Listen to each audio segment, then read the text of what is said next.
dictateur impitoyable, il a massacré des chiens pour conserver le pouvoir. Né en 1907 à Port-au-Prince, capitale d'Haïti, François Duvalier est un fils de bonne famille qui se lance rapidement dans des études de médecine. Diplômé, il exerce en tant que médecin dans les villages les plus pauvres, se forgeant une image d'homme du peuple. Après avoir voyagé à travers le pays, il se lance en politique et devient ministre de la Santé dans les années 40. Très critique à l'égard du système politique, il est nostalgique des anciennes dictatures et plaide pour un État fort et militarisé. En 1957, il profite de la crise politique pour créer un mouvement politique noiriste et anti-américain.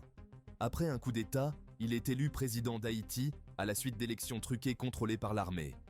Au pouvoir, il transforme le pays, change le drapeau, modifie la constitution et interdit toutes les oppositions, en particulier les communistes, contre lesquels il mène une campagne d'extermination. Après 8 années de règne, il obtient le titre de président à vie avec le droit de désigner son successeur. Se méfiant de l'armée, il crée sa propre milice privée, les Tontons Macoutes, pour maintenir l'ordre par les armes et le sang. Adepte du vaudou, il croit en la réincarnation et se persuade que ses opposants se réincarnent en chiens.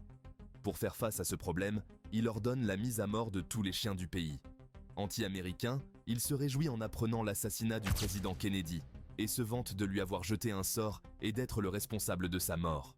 François Duvalier, surnommé Papa Doc, meurt en 1971 après 14 ans de règne sanglant, transmettant ainsi le pouvoir suprême à son fils Jean-Claude. Son régime tyrannique lui survit pendant 15 années avant de s'effondrer en 1986.